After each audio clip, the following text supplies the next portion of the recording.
some time to focus on oneself. And yeah, I'm not in a rush to see anyone after this. Fair play. There's a cheeky comment from Tex on Twitter that says, "Can you ditch Eddie Hearn?" And I think Eddie Hearn might be on this live right now, so we want some words. Well, for me personally, I wouldn't ditch. I'm quite a loyal character. Do you know what I mean? So the people that have been with me from the start, I tend to keep around me. Like, of course. You know, we evolved our team for the Ruiz 2 fight. I didn't just ditch Rob. It's kind of that mindset, is that the people that have brought you along the way, as soon as you get somewhere, it's like, I'll forget them. I want to see if the grass is greener. I'm rather plant more seeds with more people. So me and Eddie will always have a great friendship, most importantly. That's why I kind of looked at partnering with Matchroom, because they're a family-run business and I'm a family man. So we have a friendship and we have something in common there. And in terms of boxing, I feel like we've done a great job together of bringing boxing to the mainstream. So it would be silly to depart with someone who shares the same vision and can execute the same things that I want to execute in the world of boxing. Did they explain why they would want me to leave it? No, it was just, I think this is one of those Twitter fingers moments where they're a little bit excited. I know Eddie's smiling behind his phone right now watching this one. I just say how it is though, honestly. There's no script, no nonsense. That's just me. I'm a family man, he's a family man. We had the same vision to bring boxing back to the mainstream. We set out a goal, and 12 years later, well, not 12 years later, sorry. What is it now? 7 years later, we're doing that. So I'm happy with the partners I chose. Of course, and those are the words of Anthony Joshua when asked a very, very serious question about leaving Matchroom, or actually leaving Eddie Hearn, which is the CEO of Matchroom. And to counterpunch that, he had some great reasons why. It just wasn't, because I'm loyal, and loyalty, when you're loyal, you're a man of your word, just be, and because of that, that's why I'm not leaving. He gave you the reasons, the non-liquid reasons.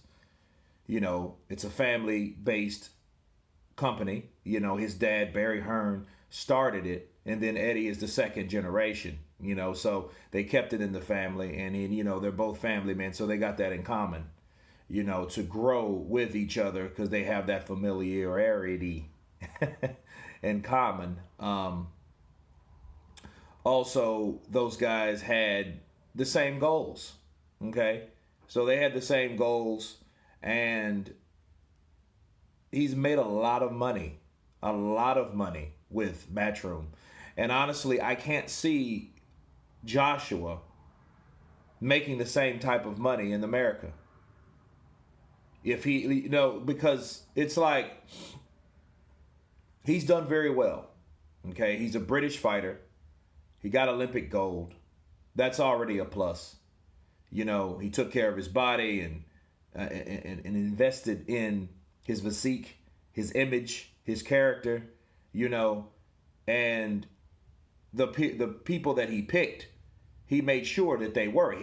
Eddie Hearn wasn't the first person that he considered, because remember, Lennox Lewis wanted Anthony Joshua to come along with him for whatever reason. Whatever Lennox Lewis was saying, he didn't like. I guess Eddie Hearn was quicker or slicker or, sweeter at the tongue than Lennox Lewis. But Lennox Lewis is not that charismatic to begin with anyways. So that we got to be real on that. I don't think that he's that salesman type of guy that could bring someone like Anthony Joshua in. No disrespect. I'm pretty sure as a fighter, yeah, as a trainer maybe.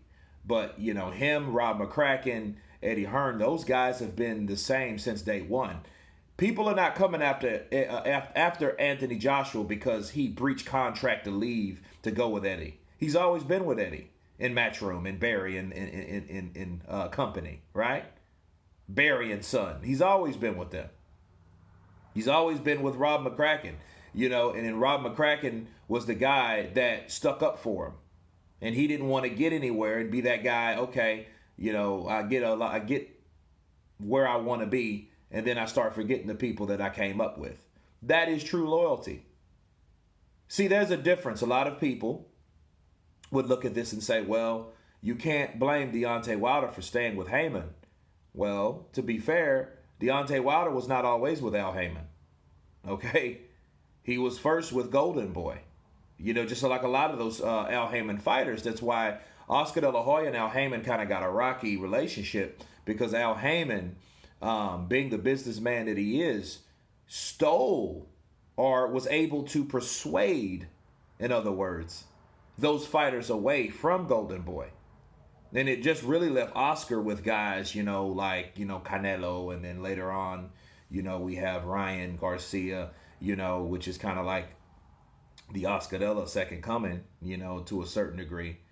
And that's where he's at. And based on, his management and things of that nature, he had management, he had Lou DiBella, he had Shelley Finkel. Of course, he had Al Heyman, his advisor.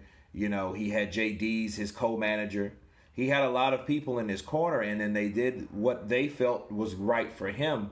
But I don't know, and I'm not 100% convinced if he really had 100% say-so in that. I think he was more persuaded into doing things that, if you look back now at hindsight, wasn't all good ideas. With Anthony Joshua, everything that he did was a good idea, even fighting Ruiz. Now, if you go back last year, or should I say 9 months ago or so forth, people would thought that was a horrible idea. But remember, Anthony Joshua fighting Ruiz wasn't the fight's first priority. It was Jarrell Miller. So one bad thing begot another unfortunate thing, because Anthony Joshua was beat by Andy Ruiz the first fight, right? He was upset, and they were comparing that to Tyson Douglas, okay?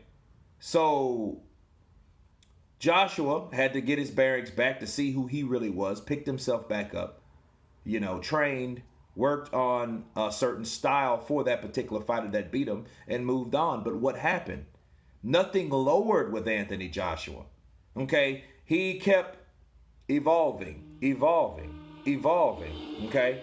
He kept on ascending success. He had the endorsements, and that came with the character and the personality, along with the image. And then he stayed with with a concrete matchroom promotional company. So there was no confusion in that. Everybody was in sync. You don't hear a lot of trash talk or whatnot. You do hear them say different things. And you do wonder, okay, how good is their personality? Their communication at times. But all in all, Anthony Joshua made the right decision going with Matchroom, because there's nothing else that you can really compare him doing. You know what I mean? Like, what could you really compare him to? I know, well, he could have been with Al Heyman. Well, Al Heyman has a lot of heavyweights. Well, so does Matchroom. But would he have been a pinnacle guy over there? Would they have promoted Anthony Joshua with Al Heyman like they done? Not saying Al Heyman's a bad promoter or whatever his title is for the time being, but because he's a very intelligent guy. Al Heyman knows his business, okay? But the money that Anthony Joshua is getting is toppling everyone's. Exception for Canelo with the contract. But that's a span of like 10, 11 fights. Okay? So you got Canelo's been fighting since he was 15. And that's also a similar thing with Canelo. Canelo stayed with the same trainers even after he took his first loss. Anthony Joshua did the same thing. So to really pick up certain things you do and don't do, it's like Anthony Joshua picked and chose certain things that was right for him and certain things that weren't. Okay? $85 million was the last paycheck that Anthony Joshua received for his challenger position in his rematch fight with the current champ at the time, Andy Ruiz. $85 million was over twice as much money as he got for the first fight. He made $35 million for that first fight in Madison Square Garden in New York. Okay? And then he got second as much. Why? Because the stakes were higher. Okay? So that tells you that the demand of Anthony Joshua, based on the promotion that they've invested in Anthony Joshua, there's no reason he should go anywhere else. Now, it would be different if they weren't producing fights, or he wasn't making the numbers, or you didn't see Anthony Joshua. You can't help but to see Anthony Joshua. He has too many promotions, too many endorsements. So you can't help but to see him. He's everywhere. And he has a busy schedule, but it's all thankful to a promotional company because that's where it planted. Okay? Like, let's look at Wilder, for example. Wilder has done well off the strength of potentially fighting Joshua. Because before he fought Fury, he was only making $900,000. You ask yourself, when was the last time Anthony Joshua made $800,000? You see what I mean? That like it's like comparing a watermelon to a grape in regards of marketability and comparison. Money wise, there is no comparison. Okay, because of what Joshua did, their itinerary, their goal, their game plan for Anthony Joshua was way more aggressive than Deontay Wilder's. Deontay Wilder's was more relaxed. But I feel that they wasted more time when they should have been investing into Wilder like they did with Anthony Joshua. So again, what Anthony Joshua was saying is there's no reason for me to leave. That's what his question was to the person that asked that question. Like, well, did he ever say, why should I leave him? Why should he leave Eddie Hearn? There is no legitimate reason why he should leave Eddie Hearn. For what reason?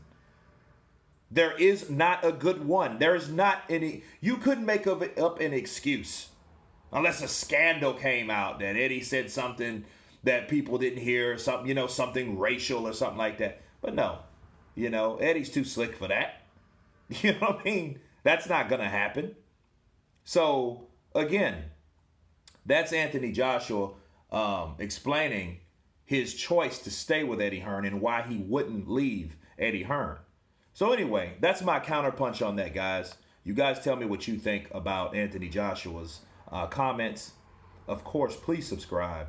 And you guys been Counterpunch. Peace.